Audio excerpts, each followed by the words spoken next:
Caleb J. Ross here, co-host of Tales of the Lesser Medium, and before we get into today's episode, I'm here to tell you about my new book, Suddenly I Was a Shark, My Time with What Remains of Edith Finch. It's so exciting. So Suddenly I Was a Shark, My Time with What Remains of Edith Finch is an in-depth examination of my favorite video game of all time, What Remains of Edith Finch. It's got some developer interviews, personal anecdotes, and of course a few glorps of humor to stick it all together. Right now, you can buy my book, Suddenly I Was a Shark, My Time with What Remains of Edith Finch at Amazon.com for a print version, or Kobo, Barnes & Noble, or Amazon for ebook versions. Now, on to the newest episode of Tales of the Lesser Medium.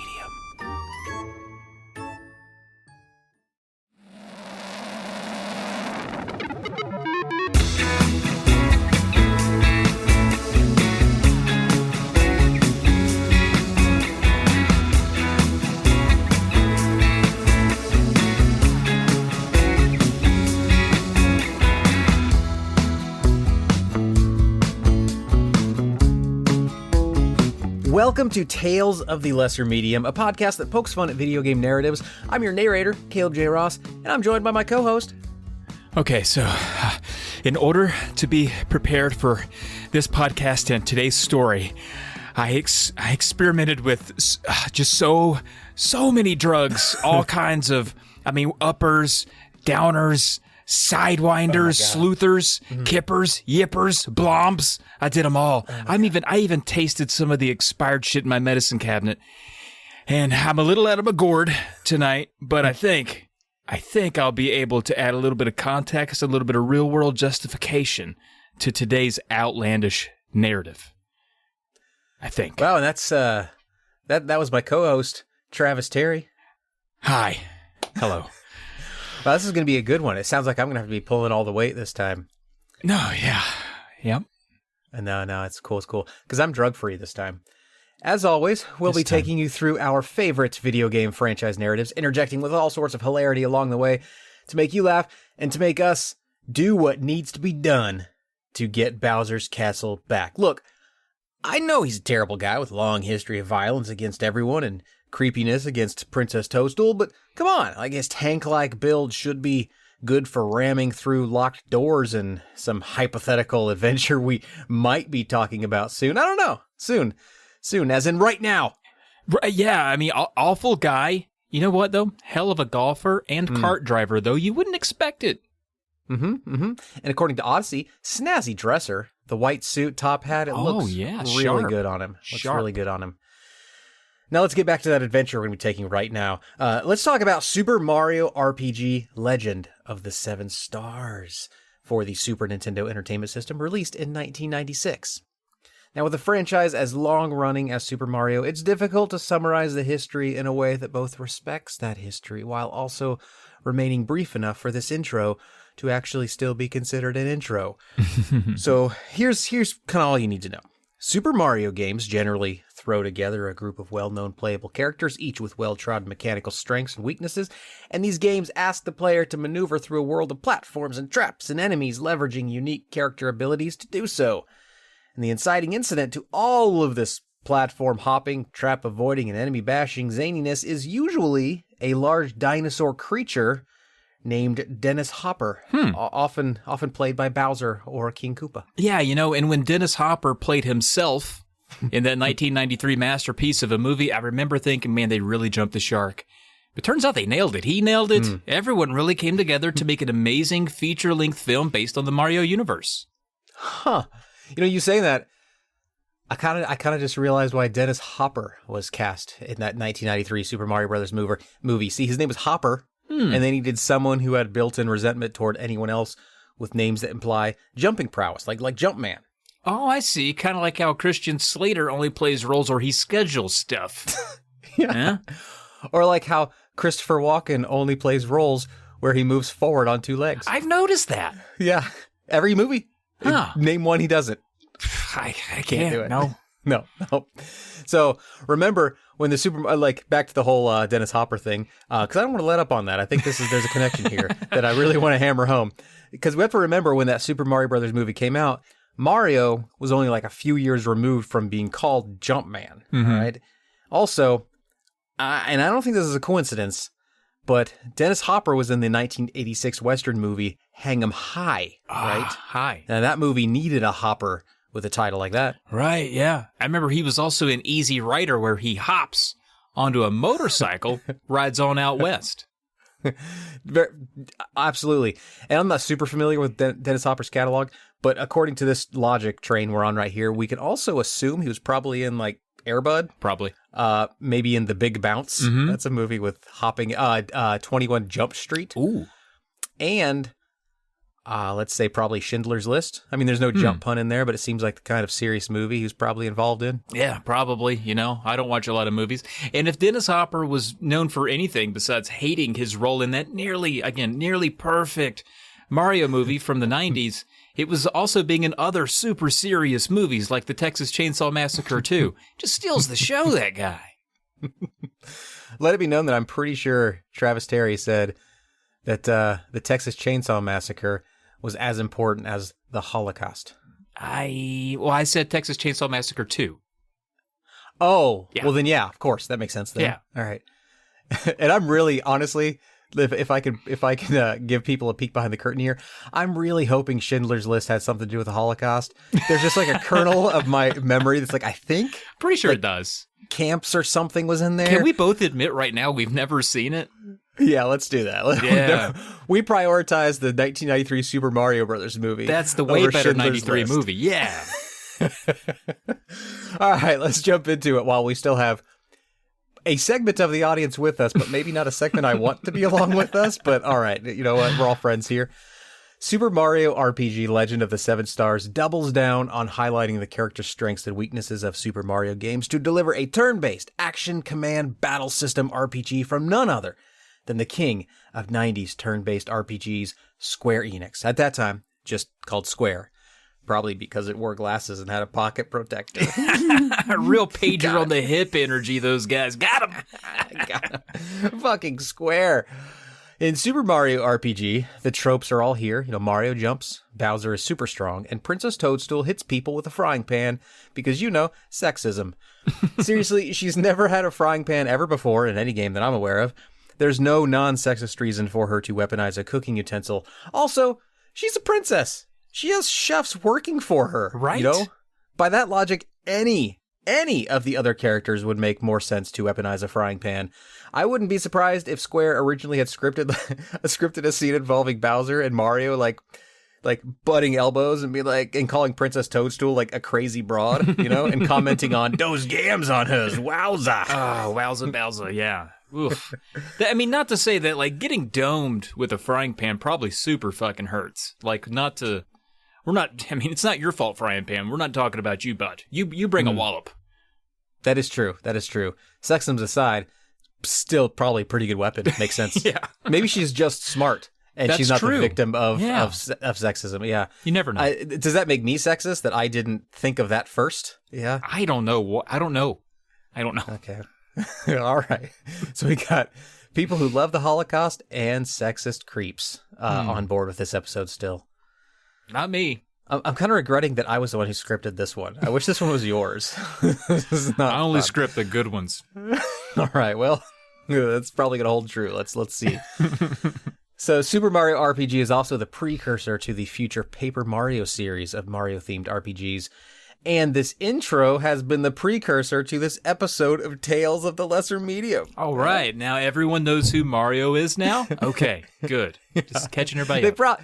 You're right. They probably already knew, but honestly, it's really important they knew who Mario is for this episode. No, that's fair. That is fair. So we open with Princess Toadstool sitting on a green hill outside of what appears to be Mario's house.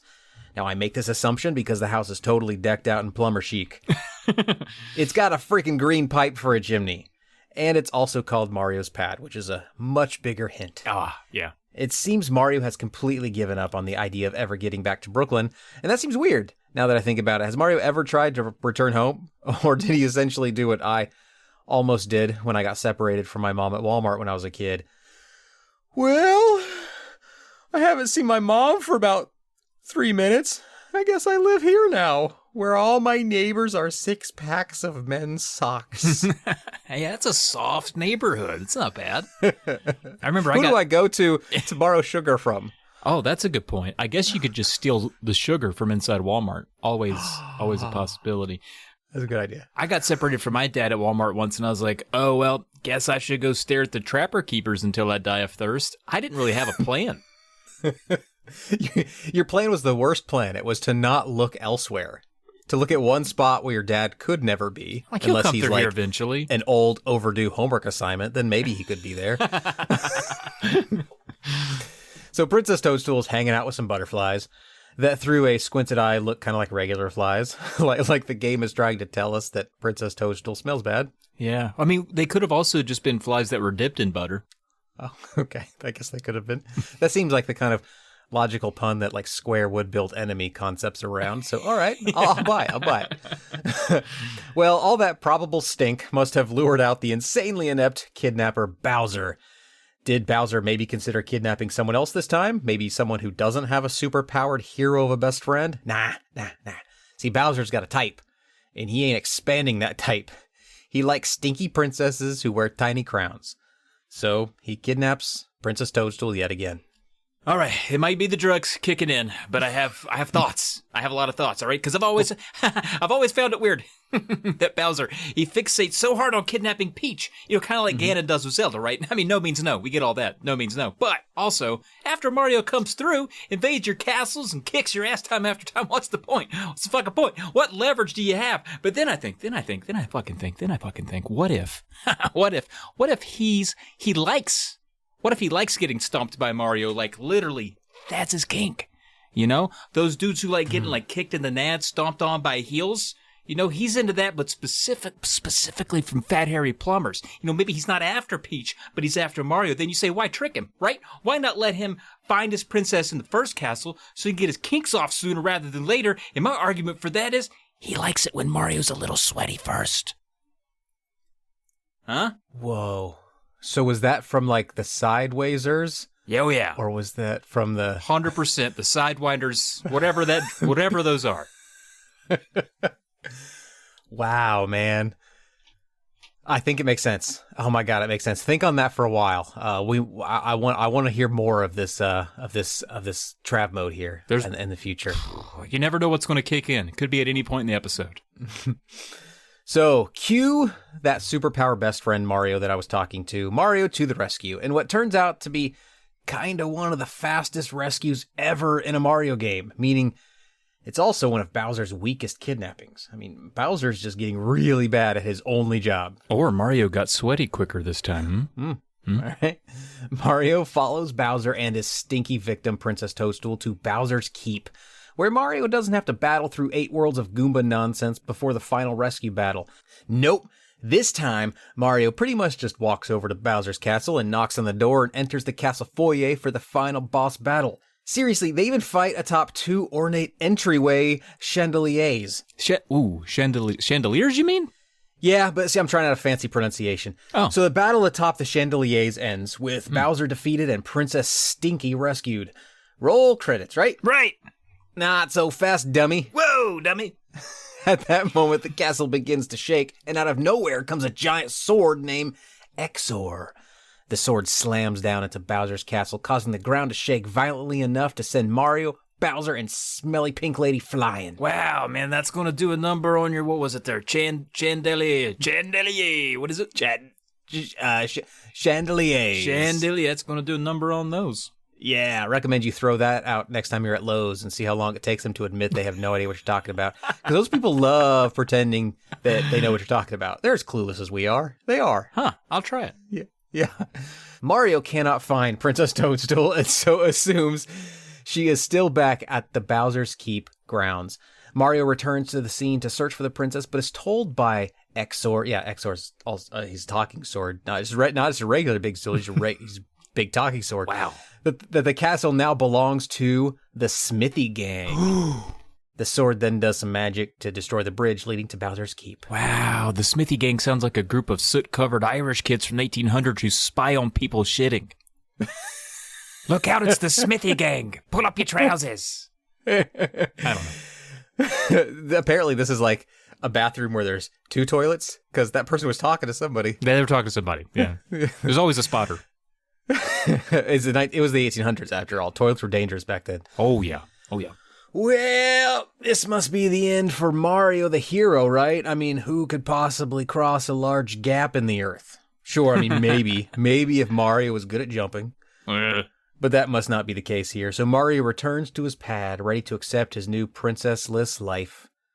But then Toad gets kidnapped by two Hammer brothers. Okay, so stealing the princess is one thing, but stealing Toad, that's too fucking far. Yeah, because the princess, she can fend for herself, but what's Toad gonna do? Give him a tutorial? Yeah. Track some treasure? Although that one sounds pretty good. Yeah, that was fun. Mario crushes the Hammer brothers and then thinks, okay, so I guess this hero stuff is pretty cool. You know, I forgot how good it felt to be the only form of security in this entire fucking world. Yeah, which is what Steven Seagal literally thinks all the time. So, as Mario and Toad travel to the Mushroom Kingdom to tell the Chancellor about Princess Toadstool's kidnapping, I'm not sure the Chancellor can actually do anything to help. I think Mario just knows kidnappings make the Chancellor horny, and Mario's a good buddy. Yeah, and I will say this, though, PSA time. If you have a buddy who gets horny over kidnappings, folks, please report them. And stop letting them be your buddy. They're not a buddy.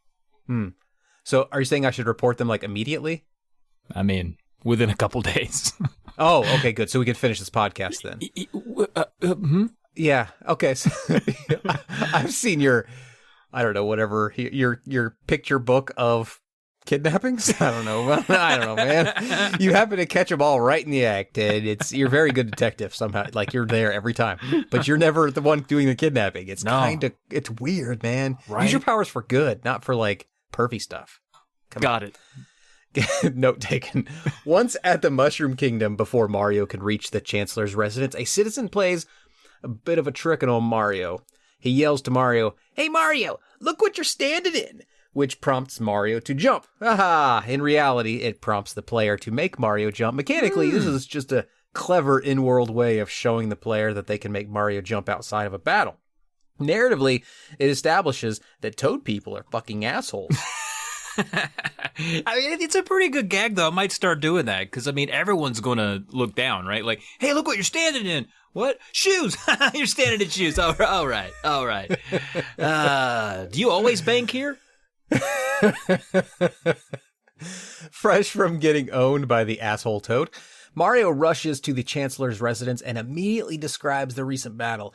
Now, at first, the Chancellor assumes Bowser is to blame yet again for Princess Toadstool's disappearance, but Mario, being an idiot, corrects the story. Damn it, Mario, you could have had an entire angry mob on your team to finally bring down Bowser, but instead you have to tell the truth? Yeah, hey, Mario, Bowser had already done 8 video games worth of kidnappings for which he's never really been punished, and spoiler, Mario, he's gonna do 50 more kidnappings after this game. Just swallow your morals, Mario, and take advantage of the situation. Hell, you could probably even team up with Exor. My enemy's enemy is my friend and all that. Yeah. Ooh, drugs kicking in. I think Mario, I think he likes the attention he gets for rescuing the princess, right? He and Bowser, maybe they're in fucking cahoots, right?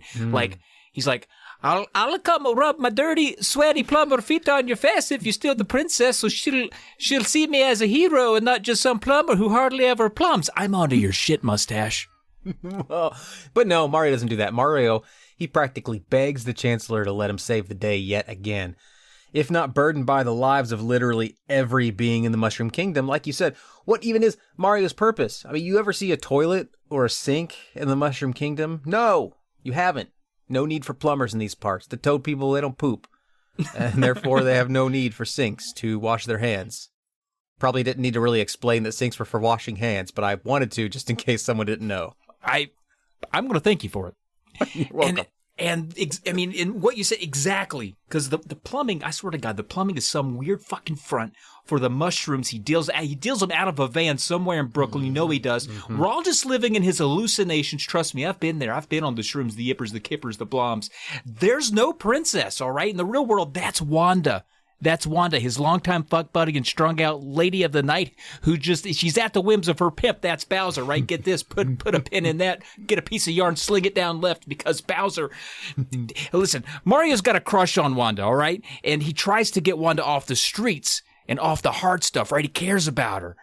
So he's the one taking her from Bowser, but meanwhile he's doing so many goddamn mushrooms that one of the mushrooms talks to him.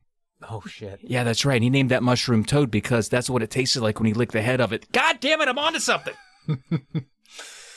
Wow, man. I love it. So the Chancellor gives Mario a map and sends our hero on his way, but not before suggesting that Mario head to the vault in the Chancellor's home to retrieve some additional supplies.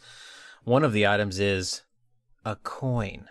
All right. Which the vault attendant feels compelled to explain to Mario. "This is a coin," he says, to which Mario somehow doesn't respond with, "Yeah, no shit, I've seen a coin in my day, dude, come on." Yeah, that guy knows coins because he just paid a heap load for a U-Haul packed with psychedelics. Trust me, I know Mario. He's ripped. Upon exiting the Chancellor's place, Mario witnesses a purple dragon named Croco with a snazzy top hat and a giant sack over his shoulder. A sack that just screams, "I steal stuff. It's what I do." A white cloud-looking dude is chasing the dragon, which is probably a visual reference to heroin addiction. Now you're with me. See? I feel like I've also done the side-uppers. Mm-hmm. Either way, it looks like Mario's got some pre-heroing to do before rescuing the princess. The white puff, whose name is Malo, says that Croco stole his grandpa's coin and then starts crying. Now, at that very same moment that he starts crying, the world it starts to rain. That's strange, huh? That's weird. Well, let's find out what this white puff guy is. So Mario talks to him, finds out he's a tadpole, apparently, and no more questions. Wait. Was that guy a cum? Huh? Sure. We'll operate under that assumption for now. Okay. Until maybe we learn otherwise. But for now, that's our I'm breaking this theory. thing wide open, man. All we get in terms of official guidance is a comment from the game's narrator when the text states, "The young frog, Malo, who doesn't look at all like a frog, joins Mario on his quest." Now, I think Mario and this narrator should talk more. They could probably work out a lot of things much faster if they just sat down for some coffee or something. Yeah, man. I always kind of imagined the narrator as Regis Philbin. Just me? Well, it's just you now, but it's going to be you and all of our listeners in like 2 seconds when I ask you to tell me what that sounds like. Millionaire. Who wants to be a millionaire? Is that your final answer? Is it Malo or Mallow? I was thinking like a marshmallow. How do you say marshmallow? How do you I say marshmallow, even though I know it's supposed to be marshmallow, I think. Is that right? Wow, I learned something new literally all the time. Mallow, I think it's supposed to be mallow. I like it. No, clarifications needed and received. Thank you, sir. Well, a clarification through the filter of my idiot brain has been received, yes, but I don't know if that's actually what it is. I don't like them, so I don't eat them. I don't go near them. I haven't gotten close enough to read the package to know how it's spelled, so I keep my distance. So Mario agrees to help this Mallow. I'm going to say Mallow. No, don't. Mario agrees to help Mallow retrieve his grandpa's coin. Finding the bandit is quick and simple. Not surprisingly, Mallow and Mario find the bandit in a place called Bandit's Way. And first rule of banditry, and I know all about this, never name your place in a way that insinuates the person who lives there is in fact a bandit. Yeah. I learned that when I tried to start Steelopia. Yeah, man. Everyone who moved there, they didn't like staying there. They kept getting robbed. It was weird. Right. What is surprising, however, about this whole situation is that Mallow can hold his own in a fight. He punches, and he can call up a thunderstorm to zap multiple enemies. Mario and Mallow defeat the titular bandit of Bandit's Way, but upon returning to the Mushroom Kingdom, they find the town is full of monsters. And specifically, these monsters are Shy Guys on pogo sticks. And they are as adorable as that sounds. Yeah. And, chicks love Shy Guys on pogo sticks. So mysterious, so broken. I can fix him, they say. I can bring him out of his shell and maybe convince him to try a viable form of transportation like riding a bike or simply using his feet to walk places. You know how girls are. Oh. Yeah, have you ever tried to go forward on a pogo stick? I've never tried to go up. Well, they're designed for that, so I'll tell you what. I tell you, that's a little easier. The forward is tough. But in the Shy Guys' defense, they have tiny little legs. I bet the walking is actually kind of hard. That's why you've never seen Christopher Walken ever play a shy guy in a movie. That's why. That's the only reason. Our party of 2 return to the Chancellor's residence and fight through tons of pogo-sticking Shy Guys until reaching Mac, a sort of miniature version of Exor, the talking sword. Yeah, like a dagger, this guy. Well, I was going to go like Mac the Knife. Or Knife. That's a name of a guy, Mac the Knife. Is it really? It's like Stagger Lee, like one of those legendary sort of like villains, Mac the Knife, I think. Oh, man. Shit, goddamn if I'm wrong. This Mallow? episode's not good for me. Mellow? I think it's Mallow the Knife, yeah. So it's obvious that this Mac guy is one of the Smithy gang's henchmen. Upon defeating Mac, the bad guy surrenders a star. Ooh. Looks like this star, along with 6 others, might make a suitable bridge back to Bowser's Keep. I mean, a bunch of bricks and some steel could probably also make a bridge with much less effort than finding 6 more magical stars. Right. But then the game would be called Super Mario RPG Legend of the 2 Suspension Cables, and that doesn't seem nearly as whimsical and fun. So, okay, I'll agree. Let's go with building a star bridge. Right, and, contractors will straight up shaft you over a star bridge, too. The quotes are cosmically high, and it takes light years for them to even get started, or even to get back to you to begin with. Am I right? God, I didn't realize until you said light years that you were making some puns in there. Puns. Yeah, I was too busy like, yeah, contractors and stars, that's pretty good. That's where this bit's going, and it's staying right there. Oh no. You slathered on some pun cream onto that. And I ate. It was delicious. Oof. So Mallow and Mario fight their way through. Sorry, every time I say it, you're like, I'm like, I don't know the way you say it. I just react every time. Yeah. Because it's like I feel like the way I'm saying it is the way you insisted it was said, which is opposite of the way I naturally said it. So every time I say it, you're receiving it as though I'm like angry at you for trying to make me say it this way. Exactly. And I didn't make you do anything. I just was asking, and now you assume. Mallow and Mario fight their way through some sewers because this is a video game, and they return to Mallow's. Oh, don't worry. I won't do that the whole time because this will be twice as long of an episode. My exhales are full of anger all the time. So they return to Mallow's home, which is called Tadpole Pond. Mallow's grandfather reveals what the player and the narrator have already figured out, that Mallow isn't a tadpole at all. Yeah, he's a cum. I called it. He's a cum. That's right. Just one. A single cum. No. Well, no. Well, I don't know. Maybe he is. I don't know. The game doesn't explicitly tell us that he's not. We aren't actually sure what he is. Anyway, Frog Fuchsius, Mallow's grandfather, actually found Mallow floating in a basket when Mallow was a baby. Frog Fuchsius, for the all-wise, all-knowingness that his name implies, doesn't actually know what the fuck Mallow is. Wow, the baby Moses of Jizz, right? The basket on the river. Jizz Moses. Wait, I think that's the name of an Ozzy Osbourne record. I think it's also how, like, you get jizz to just permeate your skin. Yeah, through gizmosis. Through gizmosis, you know? Like, if you ever go swimming in a vat of jizz, and then, like, when you get out, there's less jizz in the pool, it's because you're full of jizz now. Gizmosis. That's what Mallow is. Mallow used to be a human.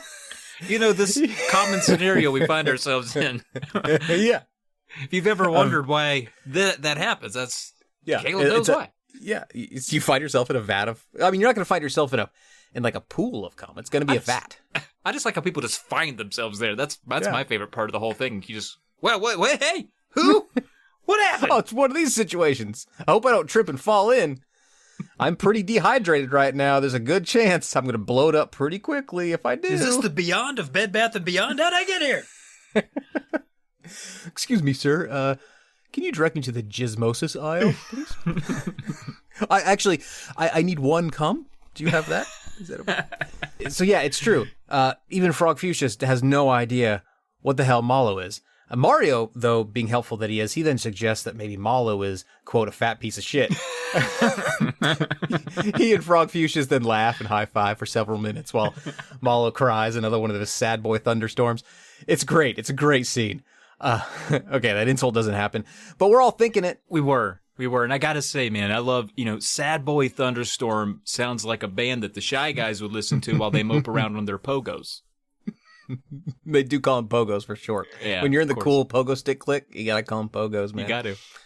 Frogfucius tells Mallow that he should go with Mario to find out who his real parents are.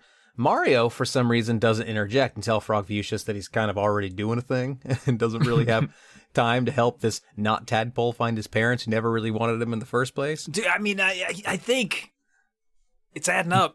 He's got to be a cum, and the forest is the carpet he landed in, right? Tell me I'm onto something. Yeah, I know. I think you're onto something. I'm not going to tell you otherwise. I promise. I mean, it's gross, but it's so right. Yeah, that's the equivalent of like, I don't mean to be, I mean no disrespect, but, and then you say something disrespectful. Mm-hmm. Like, you're right, it is gross, but you still said it. Yeah. A lot of times. Ooh, many times. More to come. Get it?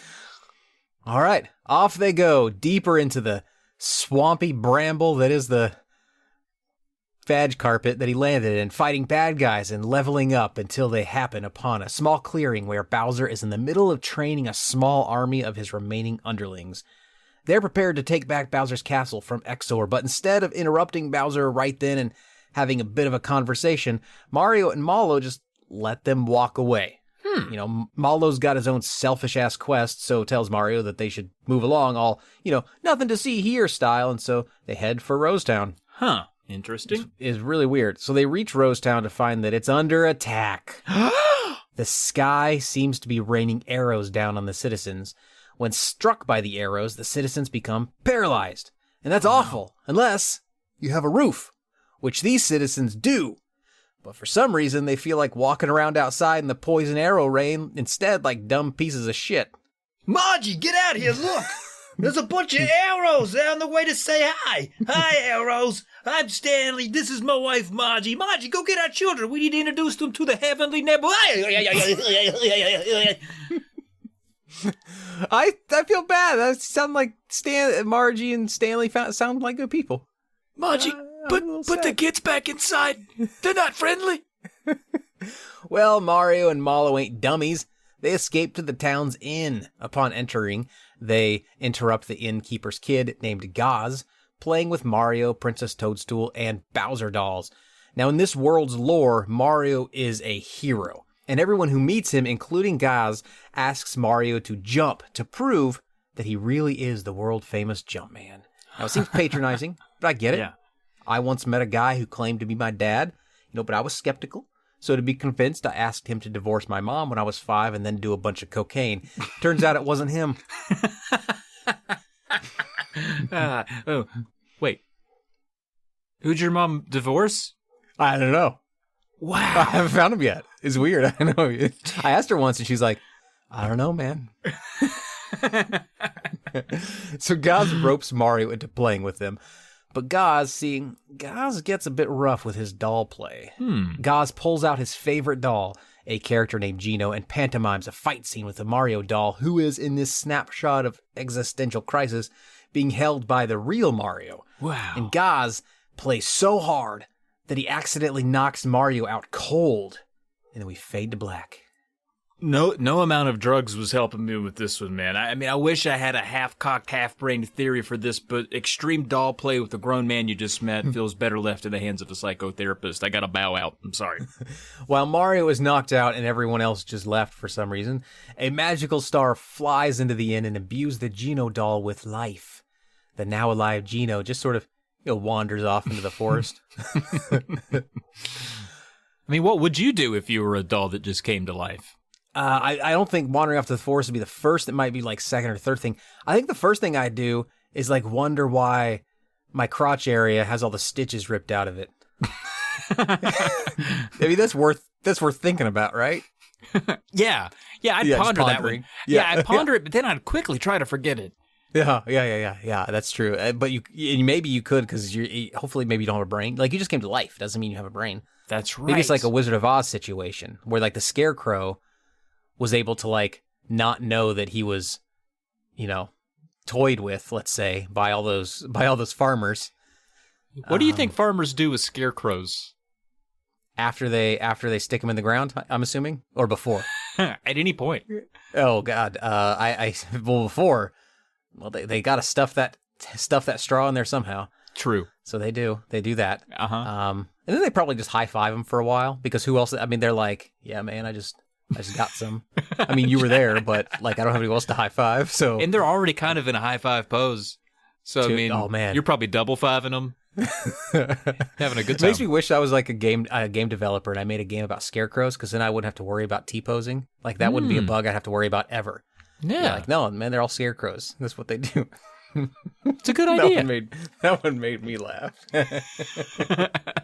No one else cares, but God damn it, that made me laugh. I expect it. I want to see it. So Gaz, he claims to have witnessed Gino walking into the forest, so it's up to Mario to once again ignore his quest to find Princess Toadstool and hunt for Gino in the forest instead. Yeah, and she'll be fine. She's survived so many kidnappings by now. And Mario sure is very susceptible to investigating things that by all accounts are not real. But I guess Mario has seen some crazy shit. I mean, Gaz's mom is like, "Stop lying, kid," or "Stop lying, kid," and Mario's like, "I don't know, lady. I eat the mushroom and grow twice of my size without even ripping my overalls. I'm a check of this out of this missing $1 situation." Chuck Norris overalls, though, maybe, probably? Oh, man. They should have sponsored this episode, not the Shenmue 3 episode. Sorry.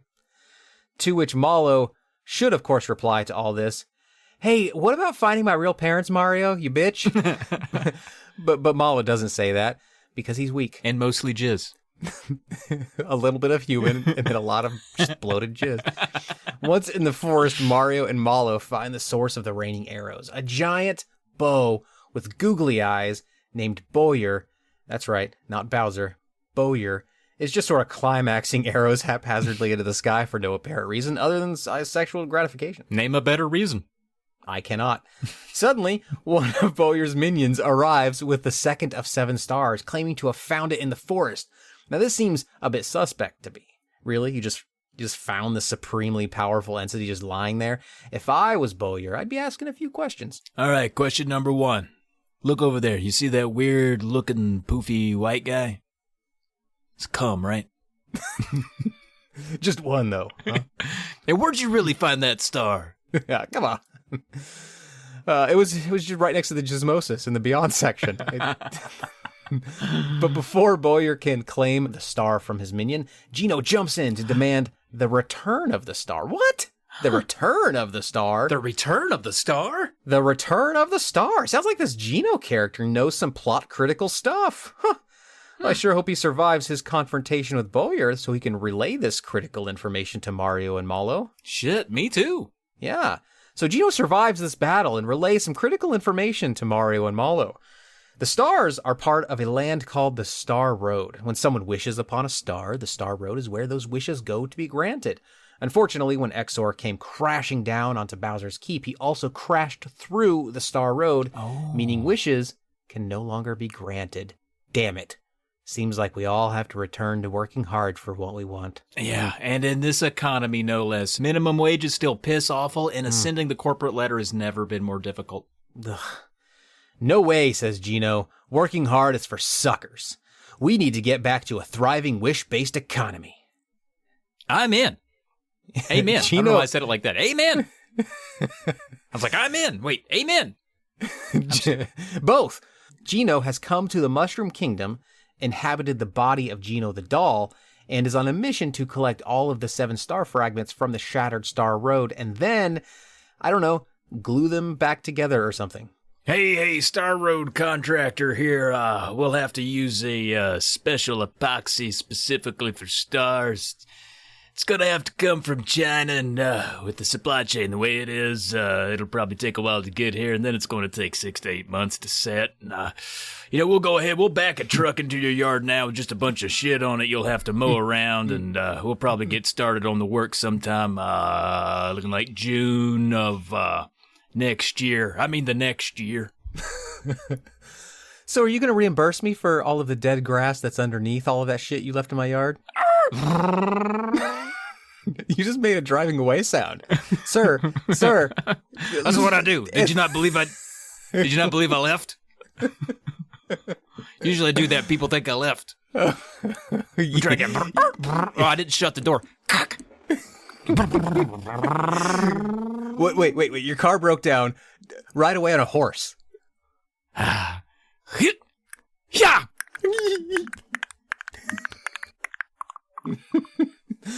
Gluing the road back together sounds like a noble goal. Just noble enough for Mario to prioritize it, once again, above finding the Princess and Mala's birth parents. Yeah, I mean, did you want a 4-hour game or did you want a 20-hour game, you know? Fair enough. Unbeknownst to the group, one of Bowyer's henchmen overheard Gino's entire story and so rushes off to inform the leader of his gang, a guy named Smithy, hence Smithy's gang. It was Smithy who sent Exor down to the Mushroom Kingdom as part of a plot to take over and rule the land. Shattering the Star Road and disrupting the wish trade seems to be just a happy accident. And now that Smithy knows of the importance of the Star Road, it's in his best interest to keep the road broken so that nobody can use its wish-granting power to simply wish away his evil reign. Yeah, well, that's no happy accident. I tell you what, Malo was a happy accident, you know? You know what I'm saying? So it's the Smithy gang versus the Mario Party in a competition to gather all 7 of the Star Road stars. All right. The Merry Mario Band head next to a place called Moleville in search of the next star piece. Once again, they spot Bowser and his minions on their way back to reclaim Bowser's castle. It seems, though, that Bowser's army isn't handling the journey very capably, as there are noticeably fewer minions this time compared to their earlier sighting. Bowser gives his troops a less than motivating speech in light of their reduced numbers. Yeah, I'd like to hear Bowser giving that motivating speech. All right, everybody. Listen, I know we've got our backs against the wall here. We need to get some morale going. How about this? How about I turn off, those spinning lava things down in the castle? I'll turn those things off and stop the moving platforms when the castle's not under attack. I know some of you guys are getting hurt going to the kitchen at night. Okay, How about we'll stop at McDonald's on the way back, get everybody Happy Meals. Everybody likes McDonald's, right? Not with Mario toys, though, right? How about everyone gets their own Goomba to fuck, huh? Oh, well, I mean, this audience is made up entirely of Goombas. I wasn't prepared for this. I'm gonna say, sure, no, yeah, why not? Yay! Sweet. That's it, huh? Those are the 3. Those will fit on a yard sign. I think it's worth voting for Bowser in this election. I was trying to ascend up, and I was like, man, nothing beats having your own Goomba to fuck. Yeah, I mean, except to the Goombas, which are probably still going to vote for him because, Bowser will kill them. Bowser's kind of that kind of dictator. Yeah. Goombas seem expendable. That's fair enough. Once the Bowser troop leaves, Mario tries to proceed onward, but is stopped by a citizen of Moleville in peril. See, some mole children have become trapped in a nearby mine. Right? And trapped beneath dirt. Well, it feels to me like the one kind of trapped that a mole should be able to handle pretty easily. But no, the Mario cadre, who are definitely not mole-like in any way, they must be called upon to dig out the mole kids. Man, there are better moles working for the Pentagon. The Mario Party fight their way through the mine and happen upon the 3rd of the 7 star pieces. Immediately afterwards, Gino says, "Well, come on, Mario, let's get the show on the road." Apparently trying to get Mario to forget that they promised the crying mole mother outside that they would rescue her kids. Gino, you're a selfish prick. But it actually works. Mario is persuaded, and it's only when they coincidentally find the mole kids while trying to leave the mine does Mario attempt to save face with a sort of, "Oh yeah, of course I was going to rescue you," like double back on his selfish intentions. So one Mode 7 minecart race sequence later, and the gang is free from the mines with the rescued mole kids in town and a hot lead on their next destination, Booster Tower. All right. Booster's a strange fellow, okay? So he's visually a mix between Wario and Final Fantasy IV's Sid Polendina. Personality-wise, he's all hedonist. He's the recipient of generational wealth and simply just wants to have fun with his dolls and his train set all day. Work is for losers, according to this guy. Yeah, he kind of reminds me of this classic Craigslist post turned meme from years ago where this old guy's looking for just other bros to come over to his place and see his train set so they can wank on it together, and he titled the post, "Let's J.O. on the Rails," and I think about that anytime I'm horny near a train. Was that a real thing? Yep. Oh, wow. All of it. Anytime I'm horny near a train, and that is a real Craigslist post. I'll send it to you later. I can't wait. When Mario and the gang arrive at the foot of Booster's impressive tower, they find Bowser gazing up at the tower, wistfully reminiscing about his own stolen tower. In fact, Bowser is so sad that Mario catches him crying. or Mario catches Bowser's eyeballs falling out of his head. The heavy pixelation of the Super Nintendo graphics make subtle emotion kind of hard. I assume that's the reason. So these tears are giant and they bounce from his eye sockets like ejected eyeballs tethered to his head by a long exposed optic nerve. Ugh. This image creeped me out in my younger days, and it still kind of does, honestly.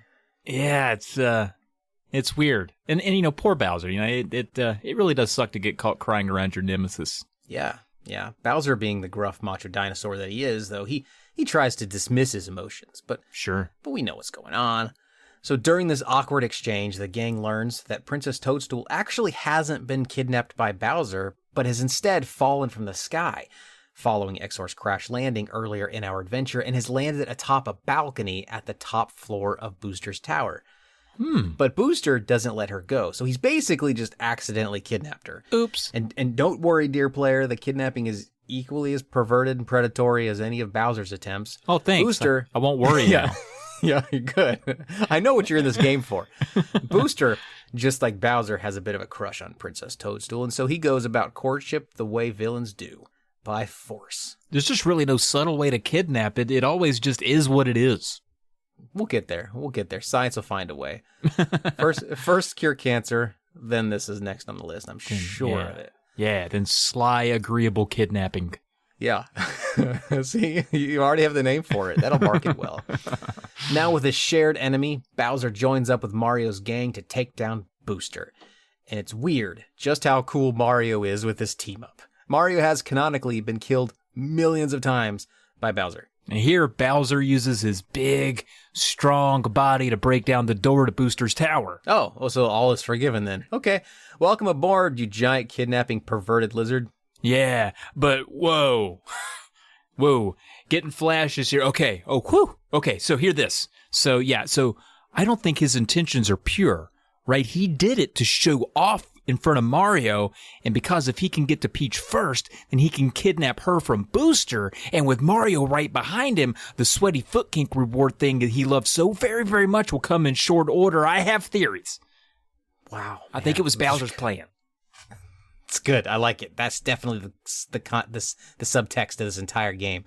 Now, with the hero party consisting of Mario, Malo, Geno, and Bowser, the gang storms Booster's tower to rescue the princess. And Mario is probably trying the entire time to come up with a convincing enough lie that will satisfy all the members of his party regarding all the various promises he's made to each one. I mean, Princess Toadstool is going to be pissed when she finds out that her being rescued was essentially just a coincidence. Yeah, I mean, she should be pissed. She's being kidnapped by a doll, a dinosaur, a sweaty plumber, and a chunk of cum in denial. Yeah, standard CCID. Once at the top of Booster's tower, Mario and the gang get distracted with a fight that stood for chunk of cum in denial. It took me a second. I laughed, but I was like, what does it mean? Once at the top of Booster's tower, Mario and the gang get distracted with a fight while Booster runs off with Princess Toadstool. The evil Booster carries Princess Toadstool to nearby Marrymore. By the time the gang catches up to Booster, he's already deep into wedding prep. This prep includes, what else? A cake, a giant anthropomorphic cake with a vendetta against Mario. Oh my. Yeah. Now it's time for an absurd and surprisingly difficult boss fight with a sloppy wedding dessert. The fight is long and seemingly impossible until at the last minute, Booster jumps in and eats the cake. You know, that cake with eyes and a mouth and probably feelings and a nickname and a backstory and a family. Booster just eats it. Aw, I wonder what the cake's nickname was. Dad, don't worry, it was just cakey. It wasn't very creative. Yeah, and in a moment of what I'd like to think of as innocent, Booster declares that the wedding is complete. Because in his sheltered, childlike mind, a wedding is basically just grown-ups eating lots of cake. I mean, it kind of is. Yeah, and he did that, so throw the rice, I guess. He doesn't actually have any desire to stay with Princess Toadstool, till death do they part. He just knew that a bride was a thing that weddings have, and the princess was a convenient bride. The kidnapping was all a means to eat cake. Right. And the logic here, if you apply this to the real world, if you think this is all just an hallucination taking place in Mario's head, the logic seems non-existent. But now imagine here in the real world what's taking place. You've got Wanda, who I've established as a drug-addled version of Princess Toadstool in the real world. Wanda, she's been taken hostage by an addicted, mentally ill guy who sells uppers named Booster, right? Oh my God. Perfect name for an upper guy, Booster. You want that guy on that's how you enter him into your phone. And he just wants more coke. Meanwhile, Mario and Wanda's pimp, good old Bowser, they're out looking for her, right? They kind of care about her, right? She's business. You know what I'm saying? Mario, he just has a doll he found under one arm that he calls Gino, and he's horny as the dickens. So Malo, his libido is manifested into a real character in his mind and is following them around, right? Now, listen to this. Booster offers them some coke, like a big mound of it, like maybe a cake-sized mound of coke, right? Oh, but Jesus. then he decides, you know what, fuck it, I'll just do it all myself. So since no one else seems into it, no one leapt to the opportunity, so I'm just going to do it myself. And so he takes a few toots off the table and passes out, letting Wanda escape back to Mario and her pimp, right? That's what's going on in the real world. And that has been this episode of Tales of the Lesser Medium. I don't think we need to keep going. I've sweat through 3 shirts. You've nailed it. But we'll keep going just for the sake of completion, I guess. The group, with Princess Toadstool having joined, head back to the Mushroom Kingdom to share the news of the rescue with the Chancellor. And while Princess Toadstool is super stoked to be back in her home upon hearing Gino's story of the destroyed Star Road, she decides to permanently join the party to find the remaining Star Road stars. Oh, yay. Now, it is important, though, to state just how Princess Toadstool goes about joining the party. See, after telling the Chancellor the good news of her rescue, Princess Toadstool retired to her quarters in the castle, and that's where everyone thinks she stayed. But then, when the Chancellor and the staff weren't looking, she leapt from her window to catch up with Mario and his party. So the reality here is that at some point, the Chancellor will go to Princess Toadstool's room, find her missing, and freak the fuck out, assuming she's been kidnapped again. Or he'll say, damn it, Wanda, kick the habit. Quit sneaking out. And then the whole kingdom will worry nonstop. They'll send out search parties. Eventually, everyone will lose hope, assume she's gone forever, and grieve forever. They will declare an annual memorial holiday in her honor, and then eventually, once she comes back, what will they do? They will probably forgive her, to her face at least, but in all their sad, broken hearts, they will resent her, of course. They will pretend to honor this princess they actually hate. Revolt is imminent. She will be hanged by the peasants. Yikes. But that'll teach her. But she won't die as quickly as most people who get hanged, because she can float for a little bit. Oh, right. Yeah. You put some thought into this. Well, just now. And I kind of wish I wouldn't have said that, to be fair. Because you know what she's thinking? She's like, aha, joke's on you, for about 2 seconds. Right. And then it's, nope, joke's still on me. You got me. I mean, you said you were good at it, but you're still just digging on in. That's what I do. But for now, following a hot tip from Frog Fuchsius, the group is headed to a place called Star Hill for star number 4. All right. You know, Star Hill is actually a brewery near me, but also, fun fact number 2, Star has 2 R's, so probably not the same place. Oh, so yours was named after the dude who wrote that report about Bill Clinton. The Star Report. I was like, man, I hope not, but maybe. Probably not. Yeah, probably it is. It was. Tell me this: when you walk in, is the motif or theme like blue dresses and like saxophones and like cigars and stuff? It is. It might be that guy. Yikes. Yeah, sorry about that. Oh, if the beer's good, the beer's good. Beer's good. Star Hill is a bit of a creepy place, even amid the creeptastic world of a rapey dinosaur and a pervy man-child. This magical creep world is where wishes go to be granted, and based on the people-sized doors littered throughout, human intervention in wishes is a normal part of this wish fulfillment process, meaning some stranger, a group of strangers, I don't know, must sift through all of the world's wishes. Why? I can only assume it's to determine which wishes are worth granting and which aren't. Yeah. Or maybe they do it solely for the perv feels. I mean, that's why I do it. I mean, I can't grant wishes, so what else am I going to do? I'm going to read them. Either way, the Mario Party doesn't stay long here. They grab star number 4 and get the hell out. But not before Malo finds a wish from his own parents. Now, we confront a moral question. Should Malo peek at his parents' wish and risk being either deflated by their superficiality, as in, I sure wish I had a boat, instead of I wish I knew who my kid was. Or would he possibly be repulsed by their own style of perversion, as in, I sure wish my husband would just try a Cleveland steamer at least once, Oh, oof. Oof. Well, Malo doesn't like thinking, and he immediately compromises his parents' privacy. Thankfully, their wish is to see Malo return home. That's thank God. They probably shouldn't have given him up for adoption if they were going to call takesy backsies on that. But, I wasn't in their position. I don't know what they were up against, right? I was thinking I would have probably seen what my parents wished for, but only because I would have tried to guess what it was, and I know I would have been right because it would have been for Miller Lite to be somehow even cheaper. It's a good wish. Yeah. Next, the gang is on to Seaside Town. Mario tries stocking up on supplies at the local item shop, but the shop owner and every other citizen, it turns out, are acting quite strange. They refuse to sell Mario anything and only offer bits of information about a local pirate named Jonathan Jones. Jonathan Jones, the most namey-ass name in all of Mario. They saw a star fall from the sky and land in the ocean, and they assume Pirate Jones must be in possession of the star. But that's not the biggest of their problems. See, Jones's ship was attacked by a giant squid. That's enough intel for the gang to determine that they must defeat this giant squid and Pirate Jones to get the star back. Isn't it a bit strange that these citizens seem so eager for Mario to defeat the squid and the pirate, considering the land-based citizens are actually in no danger from either the sea-based squid or the nomadic Pirate Jones? Hi, welcome to Seaside Town. There's a pirate, old Johnny Jones, and he's a devilish lad, always chewing with his mouth agape, always saying, know what I'm saying? After he says things nobody understands. Always out there luring big evil squid toward our shores with his big ropey sea-loving penis as bait. Do us a favor, dear old Mario and gang. Take down old Jones and the squid, too, so we can be rid of his annoyance and spared the tentacle tube of a giant hog wanting squared. Was what one of them said, if you remember. Yeah. I might have clicked A past that one and not necessarily got.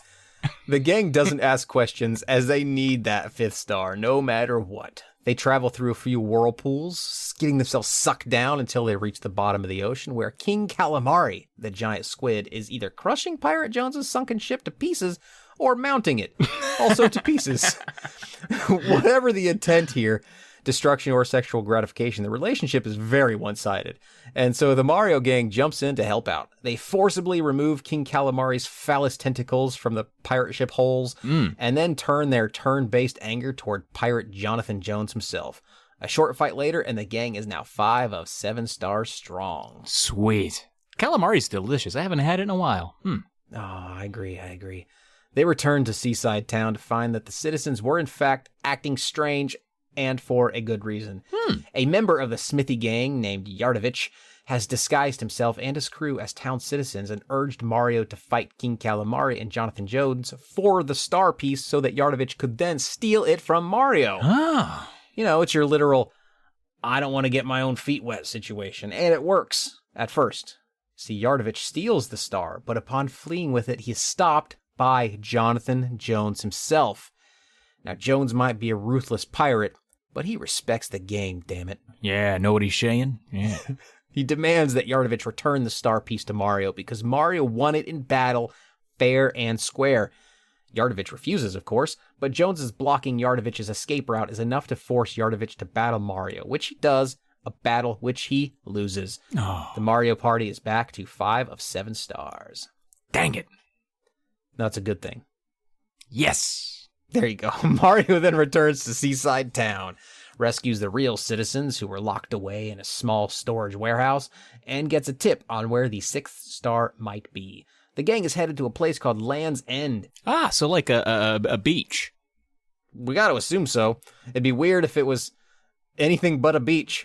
The citizens with this information tells Mario that, I don't know exactly where the town is, but if you follow this road, you'll find it, which seems to me like he knows exactly where this town is. Right? You can find Land's End if you go any direction long enough. It's fair enough. The journey to and through Land's End isn't easy. The gang not only have to fight a ton of random enemies, which, like, aren't even in the Smithy gang. They have to fight, like, normal bugs and flowers and mice and shit. It's weird. And frankly, it's been weird this entire time. Not just in Road to Land's End. Why does this entire kingdom want Mario dead? Right, and it's because back in the real world, right, Mario is tripping dick and running through the woods naked trying to find his house. If I was a bug, I'd be mad at that too. I get it. And the biggest wall of all that the team hits in Land's End is a literal big fucking wall. Whoa. They reach an imposing cliff face that even Jumpman himself can't leap over. So what's a ragtag group of brutish, moderately focused heroes to do? Maybe go under the wall? I don't know. Yeah, I like to think in the real world, he just runs face first into the side of the post office. The Mario faction ventures underground for a way to eventually go really high above ground to get over the wall. It sounds stupid, but by this point in our adventure, we should learn to trust the entire Mario assemblage. And once again, our trust is well placed. They reach an underground town called Monstro Town. Ooh. Here, they learn 2 important things. Number 1, the 6 star piece is probably up in the clouds, so just getting over the wall won't be enough. They've got to get like way over the wall. And 2, there's a windowless cellar of a house in this town that for some reason contains the game's hardest boss. This completely out of place, straight out of 16-bit Final Fantasy dragon mermaid thing named Culex is a literal beast. Now, thankfully, the boss is optional, which means the Tales of the Lesser Medium version of this story just moves right on past this guy. See ya, dude. Maybe for some other podcast, we'll challenge you to the fight you're looking for, but probably not. Everyone else in this town is super helpful. There's even a gang of flying Koopas led by the adorably named Sergeant Flutter, who offers to help the Mario cartel ascend the Land's End cliff. Nice. Well, not that nice. While the Koopas can fly, and should theoretically be able to simply carry the Mario bunch up to the top of the cliff, they, for some reason, feel the need to gamify this segment in what is easily the most frustrating part of the entire game. Prepare for a timed platforming section where failing slightly means failing majorly. Oof. And where the game's isometric perspective makes precision jumping nearly impossible. Now, surely Mario could have bribed these troops with something to make the journey a little easier, right? Yeah, maybe. Hey, Koopa Troopa, hey, I know where you can find a lot of more mushrooms. No? Nah, I'm good. Okay, Wanda or Princess Toad, whoever, she'll hold your hand for an hour. No! Nah, my hands are, I can't really grasp. I don't have thumbs. That really wouldn't be beneficial for me. I'll rub my mustache on any part of your body for 15 seconds. I see, I'm mostly shell. I can't feel through that. Shit. I tell you what, I'll undo one strap of my overall and let one of my titty hang free. Okay, you got it. That's my thing, man. Whew. Wowzer. Working with what I've got. And what you got is one gorgeous single titty. Ascending the cliff face with the help in quotes, of Sergeant Flutter's flying Koopa troop gives the Mario Party access to the Bean Valley, which is a layover, really, to their next true destination, Nimbus Valley. I can't not address it. Bean Valley is what I would call my hoo-ha if I were a hoo-ha bearing woman or individual of hoo-ha-ness. Unfortunately, at the end of this Bean Valley layover sits a giant piranha boss named Mega Smilax.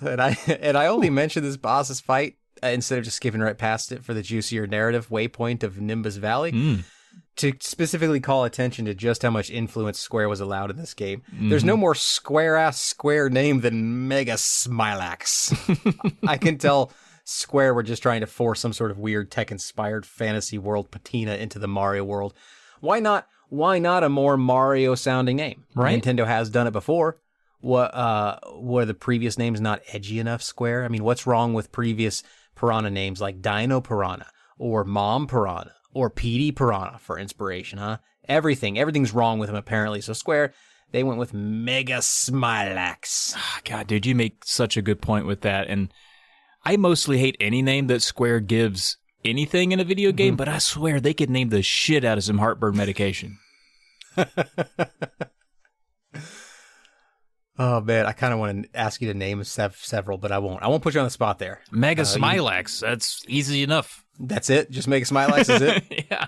There's not that wasn't teeing up for something else? No. I was just thinking back on, what was the other one? Culex? Culex, yeah. I mean, that goes down easy. That'll help you sleep. All right, let's do it. Let's just move along then. The Mario Pack eventually makes their way to Nimbus Land, a land of clouds, like cumulonimbus. Get it? Yeah, you do. I do. Where conveniently, they are just in time to overhear a speech from Valentina, who is just a named person, not a princess or even a cousin of the king, and she has good news and bad news to deliver to the citizens. The bad news? King Nimbus is probably gonna die soon. Wah, wah. He's sick. He's been sick for a while, but his time is short. Yikes. Poor bastard. The good news, however, is they've heard word from their scouts that the heir to Nimbus Land, the prince, who had been lost for some time, has been found. Oh, okay, a prince. That's cool, I guess. Yeah, this is when the player might notice that all of these citizens look pretty familiar. They, in fact, look nothing at all like tadpoles, which is important here because there's one other character whom the narrator has told us looks nothing like a tadpole. Could it be that our very own Mallow is the Prince of Nimbus Land? Wait. So he's a cloud and not a puddle of dude rope? I never made it this far in the game. Yes, he's a cloud. Yes. Oh. And he could be the prince, but it's not to be. See, at least not right away. Valentina introduces instead a giant bird named Dodo as the prince, and also reveals that Dodo has proposed to her, thus making her the queen. All of this sounds pretty fishy. Man, everyone's so quick to marriage around here. What are they, sophomores at BYU? The Mario brood just marches on unawares. Soon, which is weird, by the way, I just want to call attention to how weird it is that they're just like, yeah, all these people look like you. That's fine. We'll just keep going. But thankfully, soon they do meet a local sculptor named Garo, who questions Valentina's claim that Dodo is the prince. What clues him into Dodo's false claim? See, being a sculptor, Garo just so happens to have, right in his studio, his own sculpture of a young King Nimbus. And that sculpture looks exactly like Mallow, not Dodo. It seems Valentina might have been lying about Dodo being the prince. Wow. And you know who else lied about being a prince? Who? Prince. Yeah, just because you wear gloves like purple and hang around doves does not make you royalty, guy. There's going to be some listeners who might get a little angry about you saying Prince isn't royalty. I'm breaking everything wide open tonight, man. I think that, listeners, that's the drug still talking. Oh, they're talking. Prince is definitely royalty, everyone. The gang's, he's dead royalty, but he's royalty nonetheless. The gang's next mission is clear. Infiltrate the castle and call out Valentina on her lies. Garo has a clever plan to do so. He covers Mario and his friends in gold paint, thus making them appear as his statues, so he can then Trojan horse them into the castle under the guise that these golden figures are Valentina's most recent statue order. Yeah, someone ordered an Italian, a dinosaur, a pervert, and a load. And the two people are both like, me? Oh, this is awkward. What did you order on the load? Yeah, did you? Because I got just plain load. Did you also got plain load? Oh man, this is hard. The charade lasts long enough to count as technically a good idea, because almost immediately the ruse fails and the team resorts to good old ass kicking to finish the journey to Valentina. Personally, I had no problem with this failure. It's how I play every stealth game anyway. I'm always really, really intent and like totally motivated to be stealthy. Until the very first enemy, and then I'm like, fuck it, guns blazing. Yep. Or in this case, hammers and pans blazing. Right. The battle with Valentina is quick. Actually, no, I think Gino has a gun in this game, now that I think about it. Yeah, so gun blazing, and also hammers and pans blazing. Fair. The battle with Valentina is quick. Thank God. She sucks. The following reunion between Mallow and his parents, the king and queen of Nimbus Land, is short, but it does point the Mario clique toward the next star piece, which happens to have landed in a volcano. Cool. Kind of the opposite of cool, right? But it wouldn't be a proper Mario experience without a little lava on the back end, which is coincidentally how I enjoy Thai food. Yep. All right. Yep. The volcano is more dark labyrinth than it is glowing pit of fire, but eventually the gang finds their way to a series of bosses they must defeat in order to secure the 6th star piece. First, they fight a fire-breathing dragon. That makes sense. You know what, with the volcano setting and all. But after defeating that dragon, Before the gang can grab the 6th star, the dragon resurrects into a zombie bone creature named Zombone. Wow, Zombone, a terrible sounding instrument, but a great name for a rigor mortis member. Now, Super Mario RPG was released just 2 years following Super Metroid, so it's hard to say if Zombone is an homage to Super Metroid's Crocomire boss, which goes through a similar transition in a similar environment. But I'd like to believe there's a relationship here because both games are phenomenal. Agreed. After defeating Zombone, Mario is exhausted and has to recoup until he can defeat Zombone again. I like the way you always say Zombone. You can't say it normally. You have to be like, after defeating Zombone. Yeah, no, that's great. Yeah, you try saying it plain. Can't do it. I won't even try it. Yeah. Yeah. No sense. Call me out on that shit. Come on. Zombone. After defeating Zombone, the Mario cluster... That doesn't sound right at all. After defeating Zombone, the Mario cluster still isn't done. Suddenly, a group of 5 different colored Shy Guy-looking enemies called the Axum Rangers attack.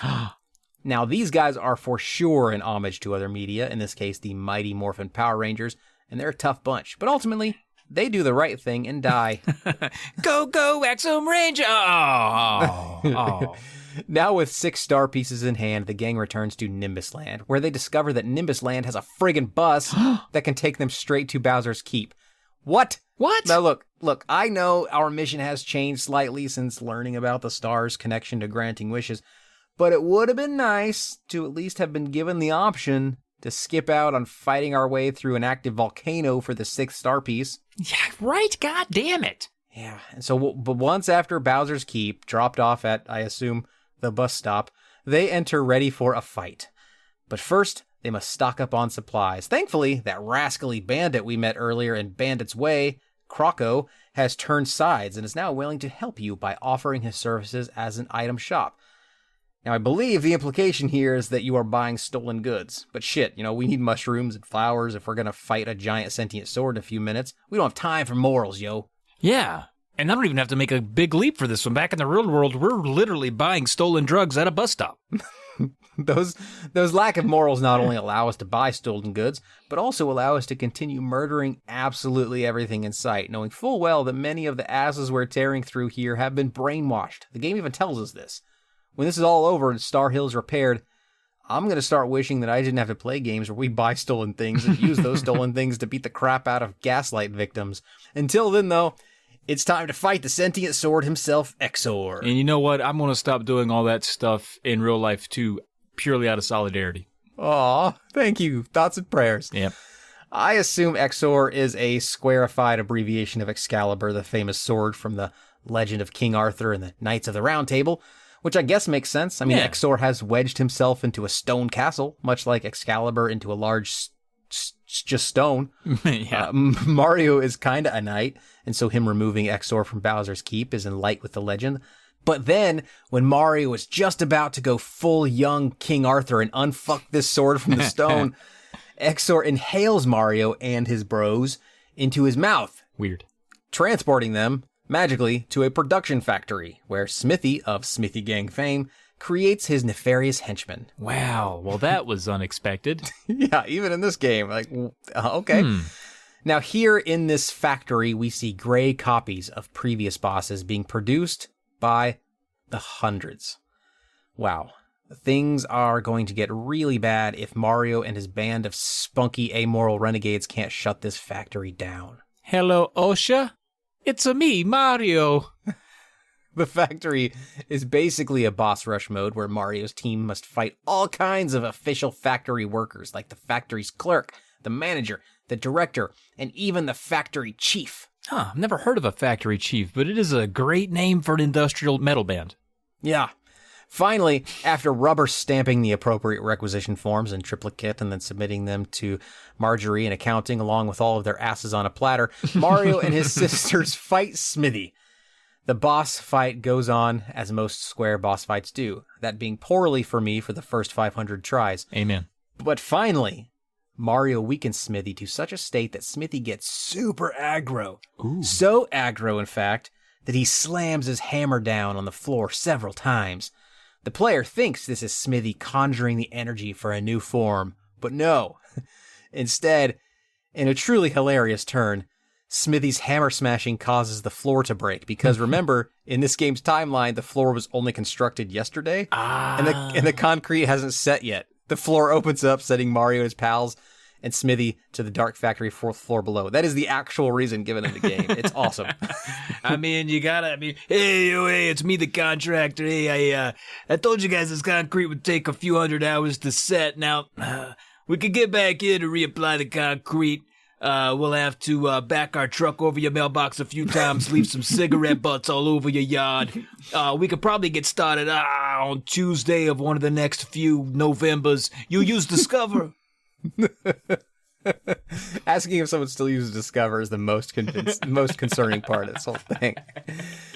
And now is when that square final form comes in. The battle is long, but Mario and his battle-worn fam finally win. Finally! With the 7 stars found, Geno ditches everyone to return to Star Hill.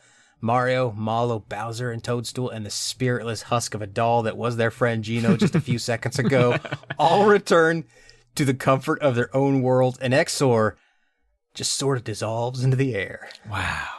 The final bit of the game offers a nice slideshow showing what happened to everyone. Mallow is crowned the Prince of Nimbus Land, as he should be. Bowser repairs his keep with the help of his minions, or as more likely with the strict, slave-like labor of his minions. Jonathan Jones looks out at the sunset from the cliff where the Yardovich battle took place. That's right, he hasn't moved since then. Valentina and Booster get married, which I actually think they seem right for each other. Yeah, sure. It started off creepy, but I feel like Valentina would be cool with that. Hey, as long as she's cool with it. Mario and Princess Toadstool return to the Mushroom Kingdom. Yeah, and in my opinion, in reality, they really all just wake up in a rehab facility somewhere in Clearwater, Florida. But you know what? It was a fun romp, and only Square and Nintendo could come together to form such absolute fun nonsense.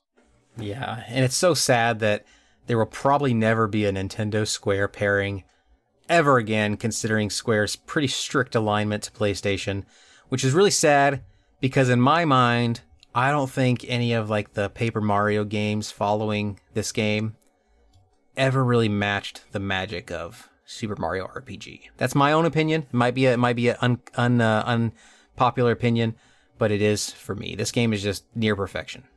Good. Yeah, well, that's wonderful. I've played a little bit of this one. I didn't finish it though, because you know what happened to me? My goddamn save battery on my cartridge bummed out on me after 10 hours, and I lost my save. That's not enough time at all. I know. I said, God dang it, and I just didn't feel like starting over again so soon. But one day I will go back. But the only other one I finished is the Paper Mario on N64, and I do adore it. But you can definitely tell the Square flavor in this. I mean, it's crunchy peanuts and a smooth peanut butter. You can tell it's it's all over it. And also, it introduced, Mallow and Geno. I think these are the only game that those two characters ever appeared in, and they are consistently probably pretty close behind Wario and Waluigi as characters that fans want in a Smash Brothers game, even though they've only appeared in this one game. And it makes sense. They fight in this game. Put them in Smash Brothers. Nintendo, come on. Yeah, you put the Wii Fit character in there. Yeah, that's weird. That is I'm guessing it's honestly because there's probably some sort of licensing thing, and Nintendo doesn't want to contribute to making those characters popular because Nintendo knows they can never put those characters in another game, is my guess. And so they're like, no, we're not going to do that. Well, it's at that point they're asking, what are we advertising for? Since Smash Brothers is kind of just a big advertisement in a lot of ways. What are we advertising for? Nothing. So, it all comes down to money and hallucinogens, apparently. But what a great tale that you've written here for us and read for us. It was a lot of fun. I didn't follow any of this when I played the game, so this was eye-opening. Yeah, well, that was a while ago, to your own admission, so maybe that's it. But I played it very recently, and I honestly didn't follow. I didn't get much of this either, so it's fine. I tried to say it was your distance from the game was the reason, but no, it's the game. You're like, well, is it because you played it a long time ago and you don't know how to read? Is that it? Because I also didn't know it, but it's for different reasons, I promise. Hey, that's what Tales is for, man. I played all of the Uncharted's. I played all of the Gears of War. couldn't have told you a beat from those narratives until we wrote the scripts for the podcast. So that's just how it goes. And then as soon as we hit stop recording here, flush it all out of our brain. Never think about it again. Yeah, I can go back and listen to those old episodes, and I'm like, is that really what happened? That's a weird game. Huh? What a weird game. No way. No fucking way. Yeah. Was that one of our make-em-ups, or was that real? These fucking assholes keep interrupting and get with their horse shit, but... I hope there's people out there that come to Tales strictly for the narrative and think we are pretty annoying. That's my hope. Oh, I know that they think we're annoying. This episode in particular, I was all over it. I'm so sweaty. I need to flush it all out. But I think that's going to conclude yet another Tales episode. We banged another one out real quick after Shenmue, and we don't have anything else cooking for a bit, so back into the cave we hibernate until something excites us and inspires us to write. But until then, be sure to subscribe so that you'll know when the next episode comes out. And you'll have plenty of time between now and the next episode to go and rate and review us on iTunes and on Spotify. Do it. You know you want to. You're listening to this outro nonsense right now, which tells me that you must have sat through the whole episode and enjoyed it.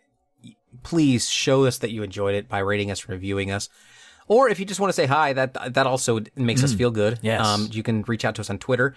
You can reach out to the show at Tales Lesser. You can reach out to me at Caleb J. Ross, and you can reach out to Travis at Trav Plays Games. You can also head over to Reddit, a subreddit of Reddit. Go to Reddit first, then go to the subreddit r/polymedia. That's the area that we use for basically the comment section of this podcast. Podcasts don't really have comment sections like YouTube does or anything like that. So we're using Reddit for that. So r/polymedia, and contribute your own thoughts or your own feelings. Elongate on Travis's drug-addled reality check for the Mario series. We'd love to hear what you guys think. Yes, we would. You can also send us an email to polykillpodcast@gmail.com, and you can visit the Polymedia Network, see our other contingent of shows there. We got a lot of stuff to offer you. I don't want to even run through it here. It takes forever. So just go over there and look at it yourself. There's a lot of cool stuff. You think this is great, there's other stuff over there that's just as good, if not even slightly worse. And please, check out Brad Sucks, because he gave us our intro and outro theme, and it bangs. Thanks, Brad. Thank you for listening to us and to Brad. And the tale has been told.